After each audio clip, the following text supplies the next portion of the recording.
My wife's parents made me sign a terrible prenup. Then they go bankrupt and wife cheats on me. So her parents' greedy prenup totally screws her over. Sup, Reddit. This is the story of how my wife of 20 years cheated and got screwed by the same prenup her parents forced me to sign. Throw away because my kids browse Reddit. Here's what went down. So picture this.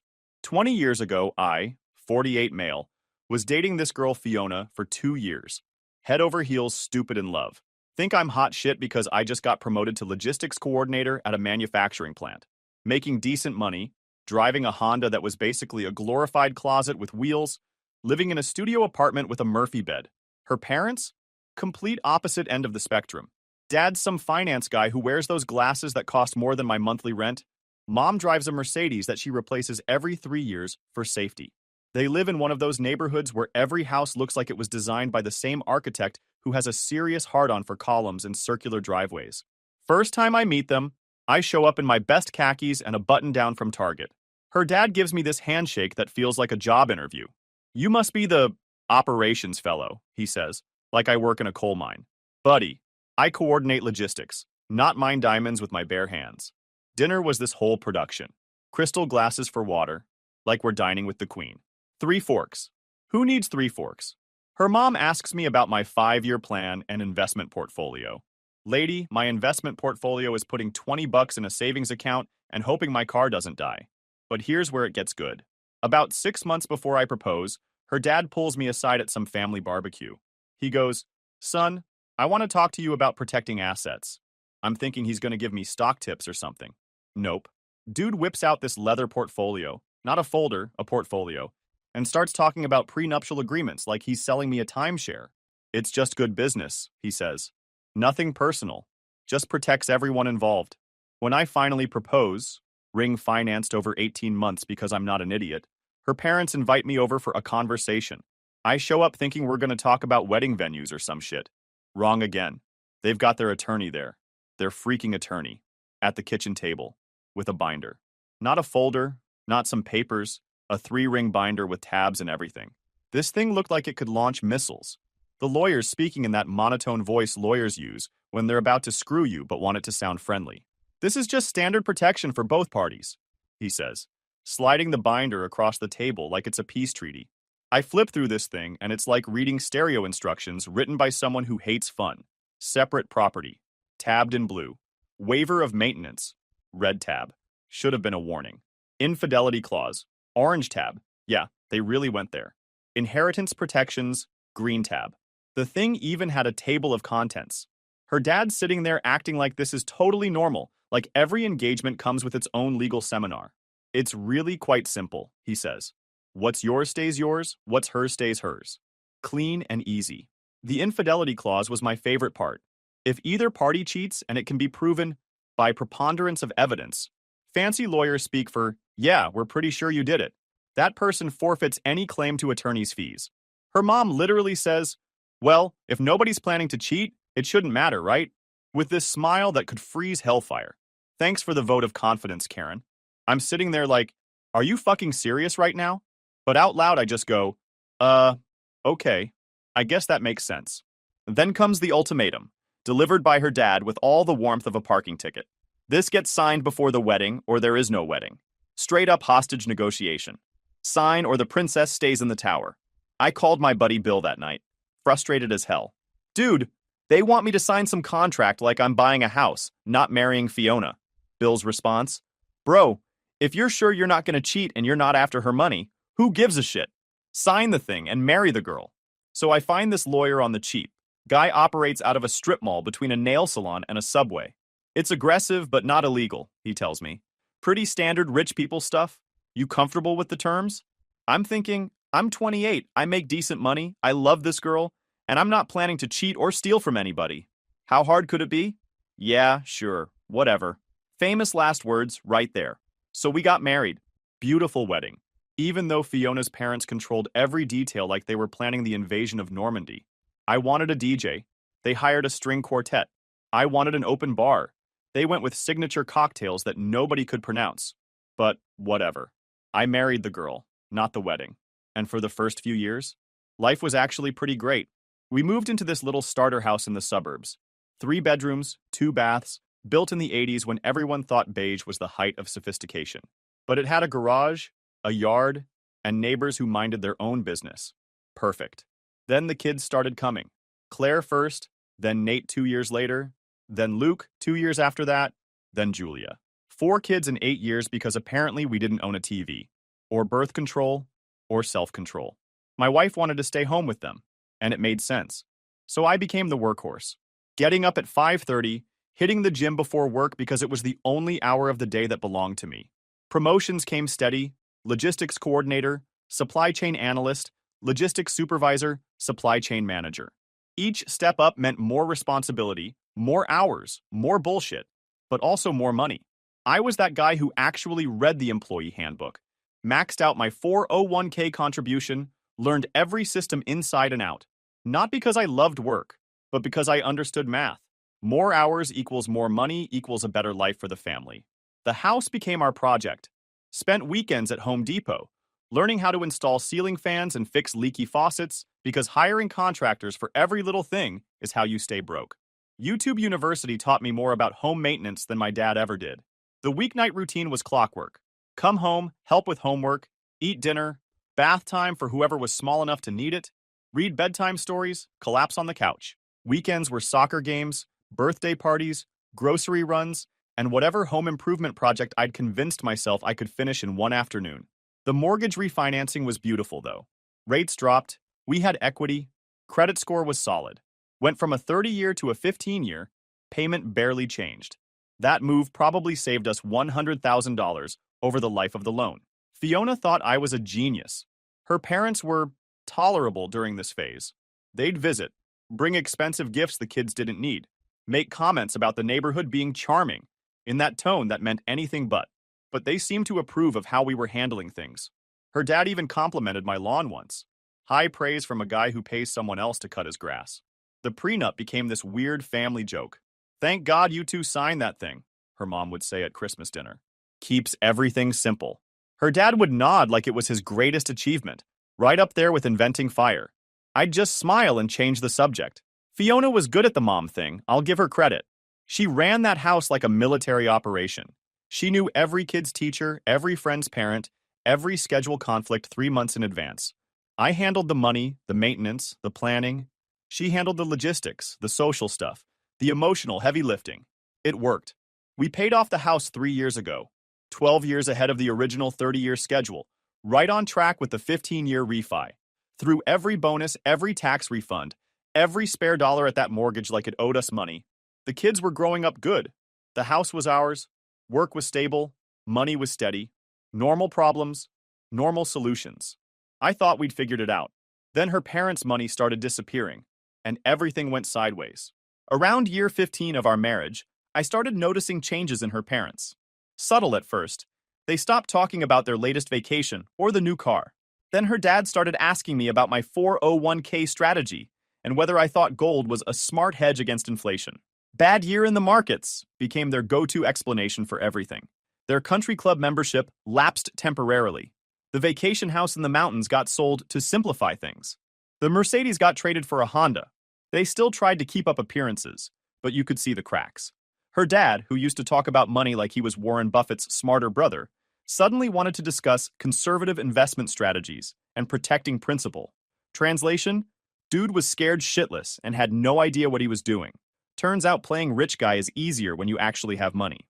Turns out they'd gone all in on some investment scheme that sounded too good to be true because it was too good to be true. Something about emerging markets and guaranteed returns. When it went tits up, it took most of their liquid assets with it. Then came the lawsuits. Multiple lawsuits. Her dad was on both sides of some nasty legal shit, suing the guys who sold him the bad investments while getting sued by other investors who thought he should have known better. Legal fees ate what the bad investments didn't. These weren't strip mall lawyers charging $300 for document review.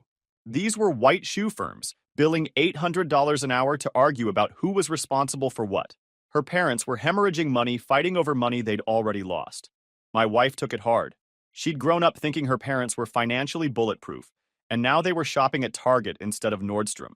Not exactly a tragedy, but for someone who'd never seen her parents worry about money, it was like watching Superman get his ass kicked. She started spending more time helping her parents, which really meant sitting around their house, talking about the good old days and complaining about lawyers. I got it. Family is family, but it also meant she was home less, engaged less, present less. The kids were getting older and more independent. Claire was in college, Nate was in high school, Luke was in middle school, and Julia was in high school too.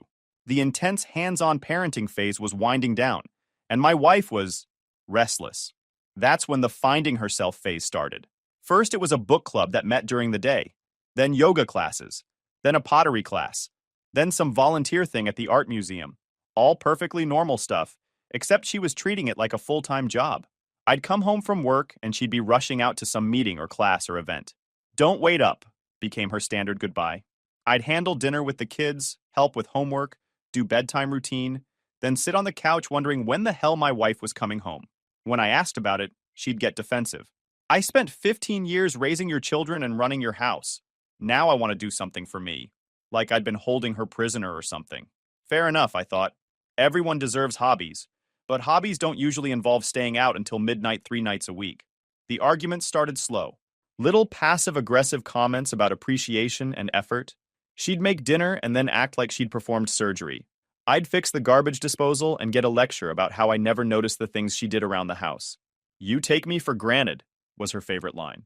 Meanwhile, I'm working 50 hours a week, handling all the finances, maintaining the house, and still showing up for every important kid event.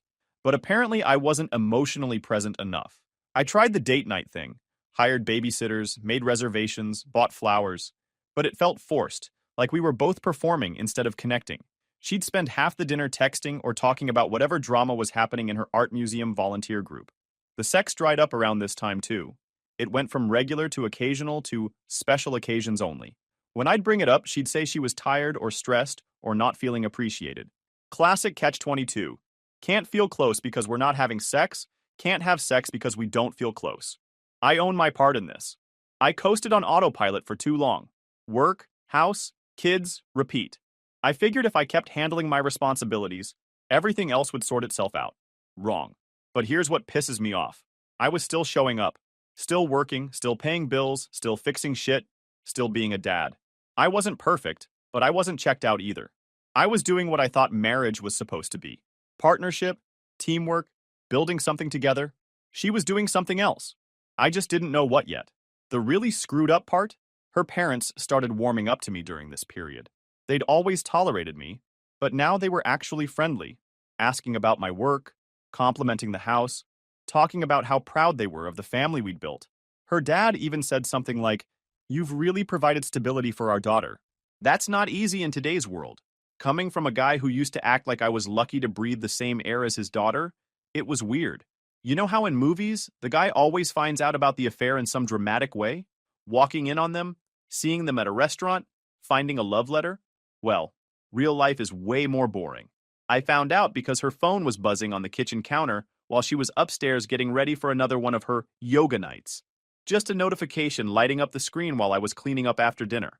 The preview showed a name I didn't recognize, and a photo I'm not going to describe, but let's just say it wasn't from her freaking yoga instructor.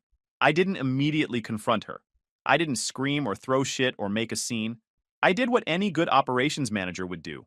I started documenting. First stop was our cell phone account online. We're on a family plan, so I have access to usage reports. 3 months of records painted a pretty clear picture. Tons of texts and calls to a number I didn't recognize, mostly during work hours. The pattern was obvious once you knew what to look for. Then I checked our credit card statements. Amazing what you miss when you're not looking for it. Business lunches at restaurants I'd never heard of. Hotel charges downtown when she was supposedly at her book club. Little purchases at hotel gift shops, coffee, snacks, stuff you buy when you're killing time between room service and round 2. Find My iPhone was the real goldmine.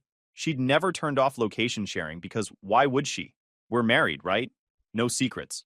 Except her yoga studio apparently moved to the Marriott downtown, and her book club was meeting at some dude's apartment complex in the afternoons. I printed everything. Built a timeline that would make a prosecutor jealous.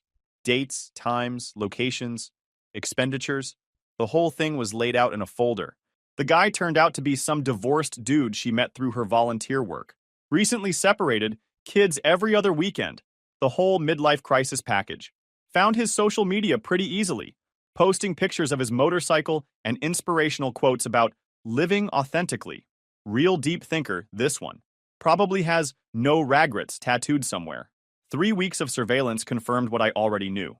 Tuesday and Thursday, yoga, Monday book club, and Friday girls' night were all bullshit. She had a whole second life I knew nothing about. All those late nights, all those mysterious new interests, all those arguments about not feeling appreciated. I'd been trying to fix a marriage that was already over, bringing flowers to a funeral. I called a lawyer the next morning. I walked in with my folder of evidence and a copy of our prenup. She read through everything while I sat there. "How long have you suspected?" she asked. "About a month of knowing for sure. Maybe 6 months of wondering. Good documentation. The prenup is interesting. Waiver of maintenance after the youngest turns 18, and this infidelity clause about attorney's fees. That's not standard language. Her parents' lawyer wrote it." She grinned. "Well, their lawyer just became your best friend. With your youngest at 17, and this level of evidence, you're in an extremely strong position. The question is whether you want to settle or litigate. What's the difference? Settlement is faster and cheaper. Litigation is slower and more expensive. But given this prenup and your evidence, you'd probably win everything you're entitled to plus attorney's fees from her side." I thought about it for about 10 seconds. "How fast can we serve papers?" 2 weeks if you want to do this right. Do it right." I drove home that afternoon and looked at my house differently. 20 years of mortgage payments, weekend projects, and normal family life. The place where we'd raised our kids, celebrated birthdays, argued about whose turn it was to take out the trash. Now it felt like a museum of a life that was already over. But I wasn't sad about it. I was pissed. Not just about the cheating, about the lying, the manipulation, the way she'd made me feel like I was the problem when she was the one with a secret boyfriend. About the years of my life I wasted trying to fix something she'd already broken. You know what really got me? She was still coming home every night acting like nothing had changed, still complaining about the dishes, still asking about my day, still playing the devoted wife and mother. Either she was a sociopath or she thought I was a complete moron. Probably both. The kids had no idea, which was exactly how it should be. They were dealing with their own shit. School, friends, college applications, normal teenager problems. The last thing they needed was to know their mom was having an affair with some divorced loser who rides a motorcycle to volunteer meetings. I kept everything normal on the surface. Still went to Nate's wrestling matches. Still helped Luke with his college essays. Still made pancakes on Saturday mornings. But inside, I was counting down the days until the sheriff would show up at our door with a manila envelope that would change everything. 2 weeks felt like 2 years. But eventually, the day came. I was at work when it happened. Specifically, I was in a meeting about Q1 supplier performance metrics when my phone buzzed with a text from my lawyer. Service completed at 2:47 p.m. I finished the meeting, wrapped up a few things, and drove home with my stomach in knots. Because I knew the next few hours were going to be a shit show of epic proportions. I pulled into the driveway around 5:30. Her car was there, which meant she'd gotten served and was sitting inside, probably calling every divorce lawyer in the phone book. The kids wouldn't be home for another hour. Perfect timing. I walked in the front door and she was sitting at the kitchen table with the papers spread out in front of her, like she was solving a jigsaw puzzle. Her eyes were red, makeup smeared, tissues scattered around. For a second, I almost felt bad. Then I remembered the hotel charges and the feeling passed. "Really?" she said, looking up at me. "This is how you want to handle things? Papers served by a sheriff like I'm some kind of criminal? Have you lost your damn mind? It's how these things work. Nothing personal." Nothing personal? 20 years of marriage and 4 kids is nothing personal. Do you even hear yourself? I set my keys on the counter and looked at her. This woman I'd loved, trusted, built a life with. Mother of my children. Now just another problem to be managed. "We can do this the easy way or the hard way," I told her. "Up to you." That's when the waterworks really started. Crying, apologizing, begging for counseling, promising it was just a mistake, swearing it didn't mean anything. The whole performance. If I hadn't seen the evidence with my own eyes, it might have been convincing. "I know about Jason," I said calmly. "I know about everything." Her face went white. Busted. No more lies, no more gaslighting, no more pretending I was the crazy one for suspecting something was wrong. "No, it's not what you think. Stop. Just stop." I held up my hand. "All communication goes through the attorneys now. You can't be serious.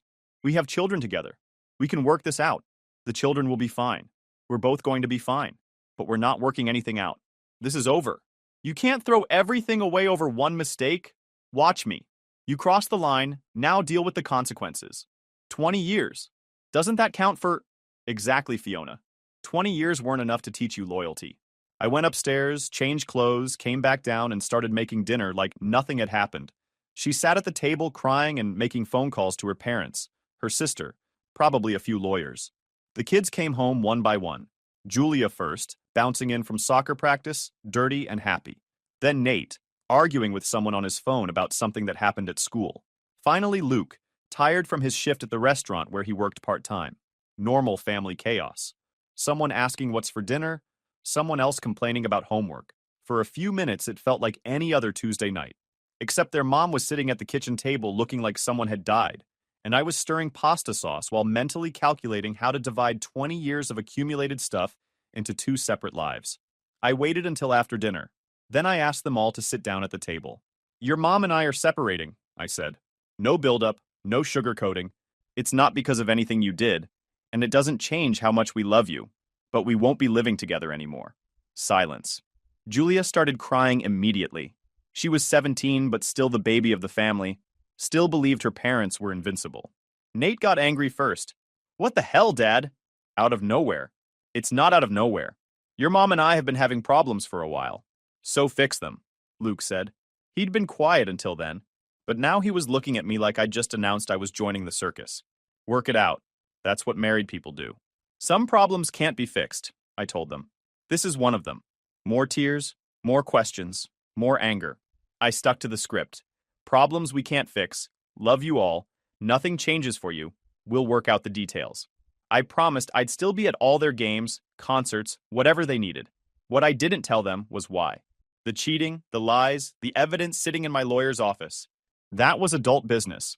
And they were still kids, even the ones technically old enough to vote. Fiona just sat there crying.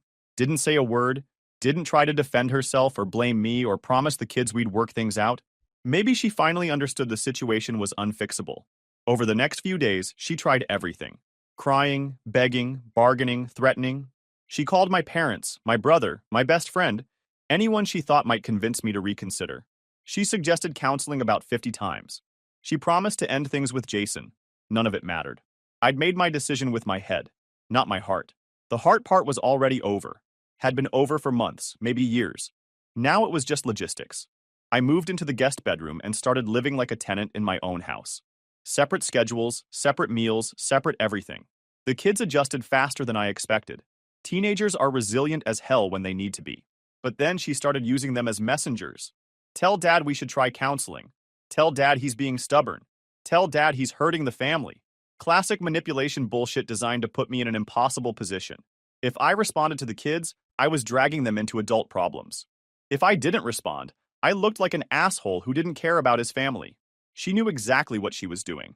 That's when I went from separation to full divorce mode. When someone tries to weaponize your kids against you, the gloves come off. Julia's 18th birthday was supposed to be simple. She'd specifically asked for low-key because she was stressed about SATs and didn't want a big production. I should have known better. In my family, simple and no drama are mutually exclusive concepts. First hour went fine. We managed to have normal conversations about Julia's classes, Nate's wrestling season, Luke's plans for summer break. Even my in-laws behaved themselves, though her dad kept giving me these weird looks. Claire was there with her boyfriend. Nice enough guy, but he has that nervous energy of someone who knows he's walked into a family crisis and isn't sure which direction the grenades are coming from.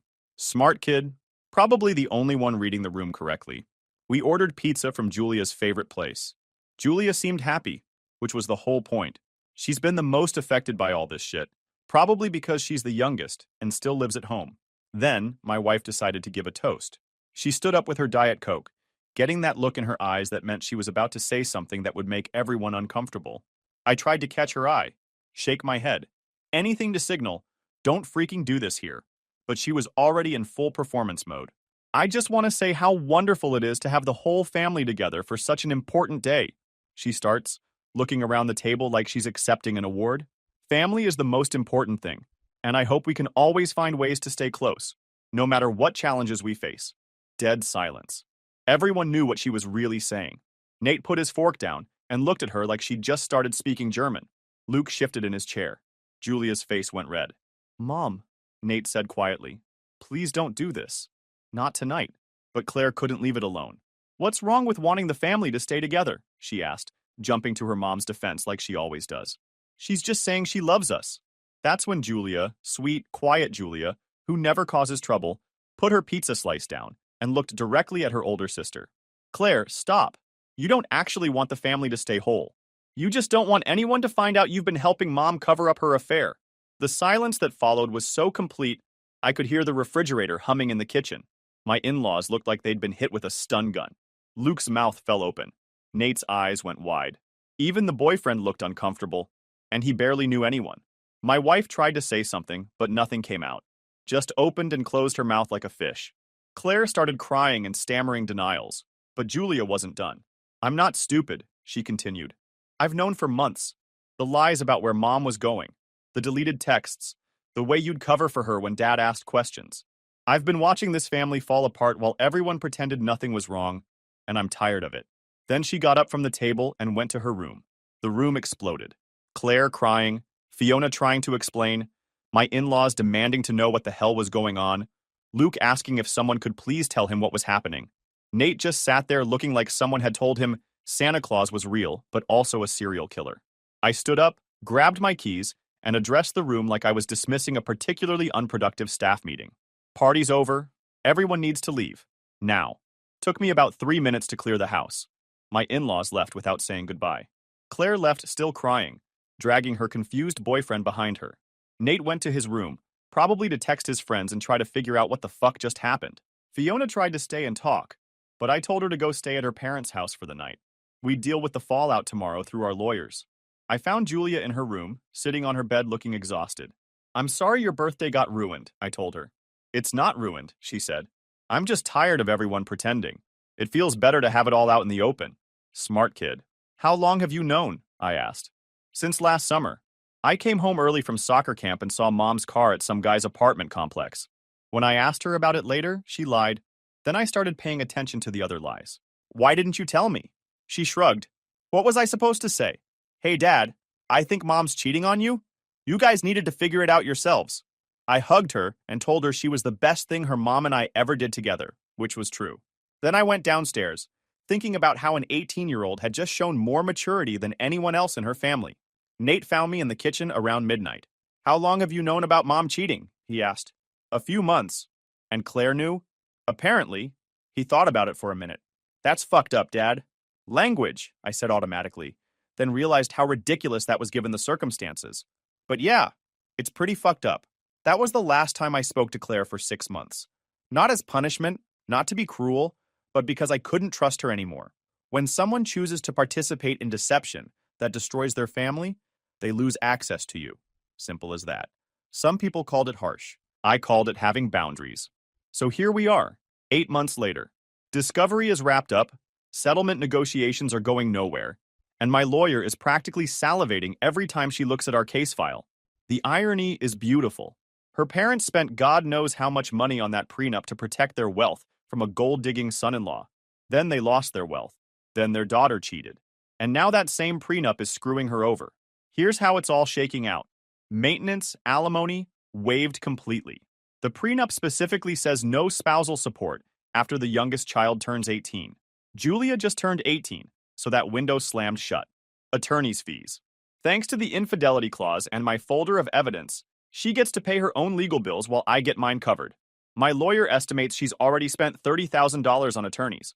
I've spent about $8,000, which I'll get back. The house. This is where it gets really good. We own it outright. No mortgage, no liens, just a paid-off house worth about $400,000. The prenup says we split equity, minus any post-separation carrying costs. I've been paying all the utilities, insurance, property taxes, and maintenance since we separated. That's about $3,000 per month in carrying costs that I can offset against her share of the equity. 8 months times $3,000 equals $24,000 in offsets, and counting. She wants to keep the house, but she can't afford to buy me out. No income, no credit, parents are broke. The bank isn't exactly lining up to give a 48-year-old woman with no work history a $200,000 mortgage. Retirement accounts. My 401k from before marriage stays mine completely. The growth during marriage gets split by formula, But since I've been maxing contributions for 20 years, most of the value is premarital or post-separation. She's looking at maybe $40,000 from retirement accounts. Everything else, cars, furniture, personal stuff, we each keep what we brought to the marriage, plus whatever we can agree on. Not much to fight about there. The math is simple. She's looking at maybe $200,000 from the house sale, minus her half of the offsets. $40,000 from retirement accounts, her car, and whatever furniture she bought. Total net worth walking away, roughly $220,000. Not bad for someone who hasn't worked in 20 years, but not enough to maintain the lifestyle she's gotten used to.